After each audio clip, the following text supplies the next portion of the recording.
Hello students, the topic which we are going to discuss today is residential status. Now what is the meaning of residential status and why it is important for us as a tax student to learn this residential status? Tax incidence on an assessee depends on its residential status. For instance, such as for example, whether an income accrued to an individual outside India is taxable in India depends upon the residential status of the individual in India. Similarly, whether an income earned by a foreign national in India or outside India is taxable in India depends on the residential status on the individual rather than on his citizenship. So there is a major difference between the residential status and the citizen. Never get confused between the two. So for the being a residential status, you need to prove certain conditions, you need to qualify certain conditions as we would be studying in the further slides. Therefore, the determination of the residential status of a person is very significant in order to find out his tax liability. Taxable entities. A taxable entity can be who all could be taxed. Different types of person we have studied, and such as an individual could be taxed, an Hindu undivided family, a firm, an association of person, a company, or any other juridical person also could be taxed.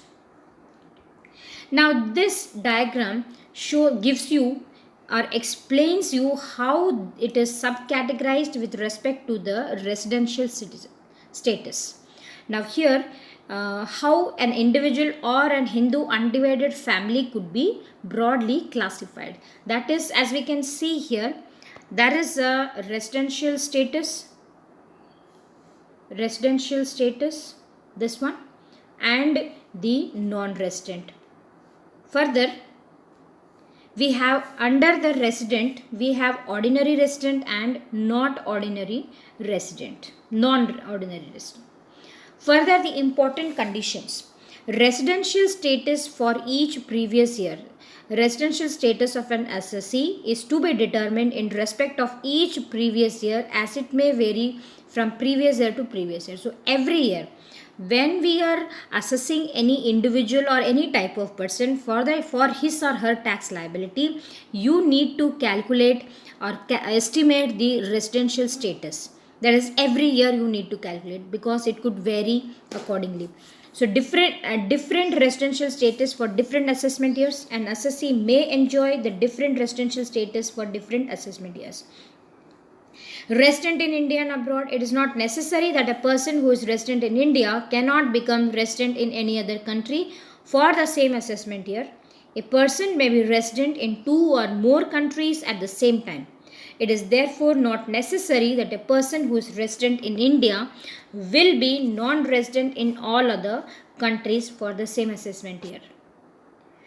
Now let us determine the residential status of an individual. According to the section 6, subsection 1, this section applies to all individuals. If an individual is to qualify as resident of India, he or she has to fulfill at least one of the following two conditions.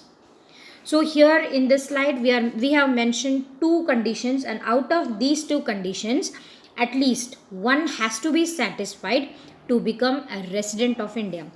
So the first condition, if he is in India in the previous year for a period of 182 days or more, that is, if an individual had stayed minimum of 182 days in the previous year, then he would be qualified for being a resident of our country. Condition 2, if he is in India for a period of 60 days or more during the previous year and 365 days or more during 4 years immediately preceding the previous year. So in case if the condition 1 is not satisfied, then the second condition would be checked. That is, in the previous year, if an individual, if he had stayed less than 182 days, say 60 days or more, and in the rest of the immediately preceding previous 4 years, he should have stayed consolidatedly at least 365 days. Now, there are some exceptions to this condition. So, in the following two cases, the individual needs to be present in India for a period of 182 days or more in order to become resident in India. An Indian citizen who leaves India during the previous year for the purpose of taking employment outside India. An Indian citizen leaving India for the previous year as a member of the crew of an Indian ship. An Indian citizen or a person of Indian origin who comes to visit to India during the previous year. That is, a person who is said to be an Indian origin if either he or any of his parents or any of his grandparents was born in undivided India. So in the about these three situations, an individual need to be present in India for a period of 182 days. Only then he would be declared as a resident, otherwise no. That is, as we have seen in the previous slide, there are two conditions, and for these three cases only the first condition has to be satisfied. Okay, now further we will see how would we determine if an Indian resident is an ordinary resident or not ordinary resident. So as per section 6 subsection 6, this section applies to individuals. If an individual is to qualify an ordinary resident of India, he has to fulfill both the conditions of the following two.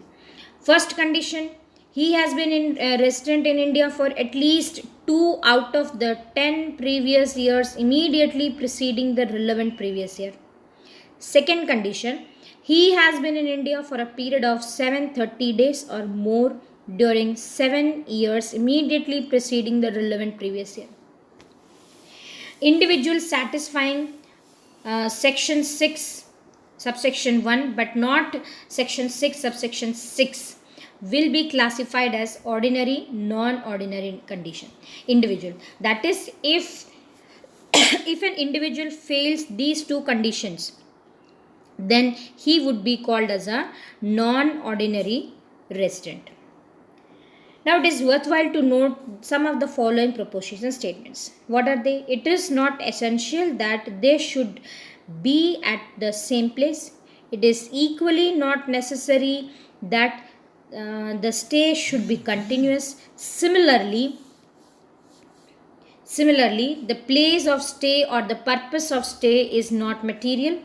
When a person is in India only for a part of a day, the calculation of the physical presence in India in respect of such broken period should be made on an hourly basis.